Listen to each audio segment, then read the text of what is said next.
Les championnats du monde commencent le 22 juillet à Milan. Ils dureront une semaine. À un an des Jeux Olympiques, pour tous les escrimeurs, c'est l'occasion de faire une répétition générale. Il s'agit aussi de marquer des points pour leur qualification aux Jeux l'année prochaine. Dans ce but, les épreuves par équipe pour notre équipe de France seront particulièrement suivies. En effet, dans le système de qualification, la solution la plus simple d'obtenir sa qualification est les équipes. Ils offrent 3 places pour les épreuves individuelles. Alors qu'une qualification par le classement individuel n'offre aux nations qu'une place et donc une absence pour les épreuves par équipe. Nous verrons le système de qualification dans une prochaine vidéo qui devrait sortir en août. De plus, ces championnats du monde se déroulent à Milan en Italie. L'Italie, qui est historiquement la nation rivale de la France, donc battre l'Italie revêt une force symbolique et peut marquer les esprits. De plus, l'année dernière, les Français avaient fini première nation mondiale avec 4 titres de champion du monde. C'est donc avec ce statut que Français et Françaises arrivent à Milan. Faisons le point par armes ce que nous pouvons attendre de l'équipe de France. Commençons avec ceux qui ont raté leur championnat d'Europe, les épéistes hommes. Plusieurs changements sont à noter avec le retour de Yannick Borel et Alex Fava qui devint remplaçant. Pour les épéistes, les attentes sont importantes en étant historiquement l'arme forte de l'équipe de France. De plus, que cette équipe est composée de plusieurs champions du monde et olympiques. Avec malgré des interrogations sont présentes. Cela est dû aux performances contrastées des Français ces derniers temps. De plus, Yannick Borel revint d'une blessure au pied et a été absent pendant plus de 3 mois des pistes, son niveau est alors très incertain. Romain Canon pour sa part fait preuve cette saison d'une grande inconstance, et en équipe il est souvent en difficulté. Malgré tous, depuis les JO de Tokyo, les grands championnats l'ont souvent réussi. Pour Alexandre Bardonnay, il faut qu'il réussisse à passer un cap, car s'il fait preuve d'une belle constance, il peine à faire des résultats majeurs. C'est probablement ce qui le manque le plus pour le moment. Et enfin, pour Bia Gaëtan, c'est une compétition pour prendre en expérience en vue et de son montrer pour une potentielle participation aux Jeux l'année prochaine.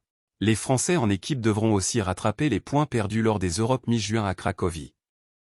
Pour les épéistes femmes, il leur faut confirmer leur excellent championnat d'Europe marqué par 2 titres de championne d'Europe en individuel et en équipe. De plus que l'année dernière, cette équipe n'avait pas réussi à avoir une médaille au monde. Cette équipe de France ne connaît pas de changement comparé aux Europes. Coraline Vitali est en pleine reprise de confiance depuis les Jeux de Tokyo ratés. Pour elle, il faut qu'elle se montre comme une personne solide dans le but de pouvoir marquer des points importants dans l'optique d'une sélection pour l'année prochaine. Surtout que derrière cela pousse fort avec Alia Lutti qui, quand elle n'est pas blessée, progresse de façon constante. Alexandra Louis-Marie a réussi à être championne d'Europe, c'est avec ce nouveau statut qu'elle arrive au monde. Nous verrons si elle a réussi à digérer cette victoire pour réussir de bons championnats du monde. Oriane Malo-Breton a réussi à faire son premier podium en championnat avec une 3e place qui conclut une belle série de podiums cette saison. Les championnats du monde pourraient être l'occasion, comme pour Alexandra Louis-Marie, de mettre la cerise sur le gâteau. Enfin, Marie-Florence Candassamy, numéro 3 mondial, a loupé ses championnats d'Europe et les mondes peuvent lui permettre de se rattraper et d'assurer cette 3e place mondiale. Pour ce qui des épreuves par équipe, il faut que la France arrive au minimum en demi-finale dans le but de conforter le top 4 mondial et s'assurer sa place à Paris dans un an rapidement. Chez les fleurettistes hommes, une nouvelle fois, l'équipe ne change pas. Cette équipe composée de titreurs d'expérience et de jeunes devra se roder notamment en équipe. En effet, depuis Tokyo, les Français ont souvent eu du mal en équipe avec beaucoup de changements. Il s'agira alors de prendre en expérience et de commencer à mettre en place une équipe pour les Jeux l'année prochaine. Avec en équipe comme but pour les Français de confirmer leur place au classement mondial. Je pense qu'une médaille pour nos Français serait déjà un bon résultat dans l'optique de la préparation. Pour les individuels, nous avons le double champion du monde Enzo Lefort qui pourrait faire respecter le dicton jamais 203. Les autres Français Poty, Ediri et Savin ont aussi une possibilité de podium accessible. Poty et Ediri reviendront avec une certaine idée de revanche à la suite des championnats d'Europe ratés. Pour ce qui est de Savin, il s'agit de confirmer sa prise en confiance. De plus qu'en individuel chez le fleuret homme, la compétition semble assez ouverte avec une grande homogénéité du niveau. Il n'y a plus qu'à. L'équipe de France femmes a montré à Plovdiv qu'elle avait un groupe solide. Mais pour les individuels, il s'agira cette fois-ci de ne pas louper le podium.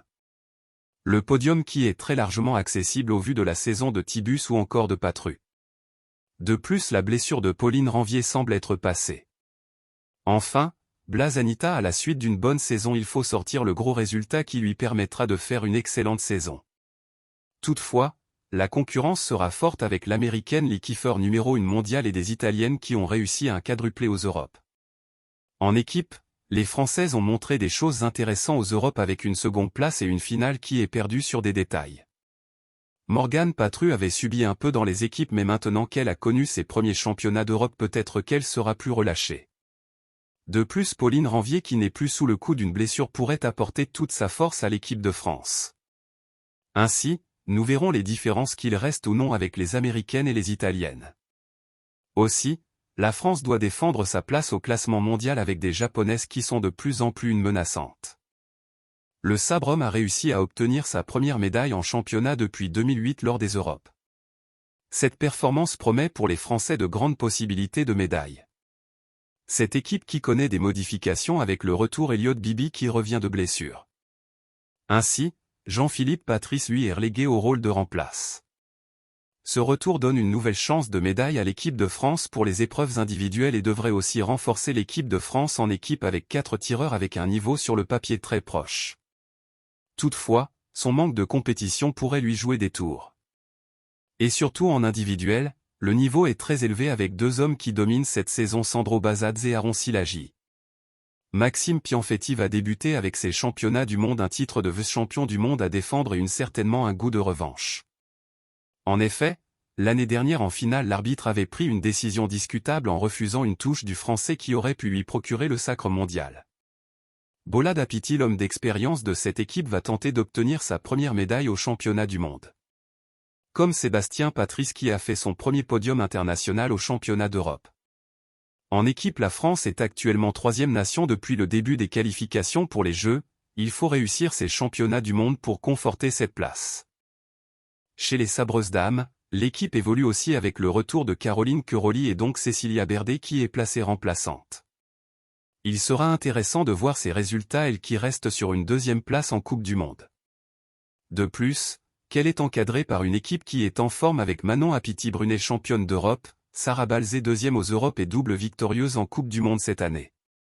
Pour finir Margot Rivkis qui a réalisé de bons championnats d'Europe, il faut se montrer pour marquer des points pour une sélection pour Paris. Pour en équipe la France aura son statut de première nation mondiale à défendre. De plus que l'année dernière la France était vaincue par les Hongroises en finale des championnats du monde au Caire. Pour avoir les réponses à toutes ces questions rendez-vous à partir du 22 juillet avec les qualifications pour le tour principal.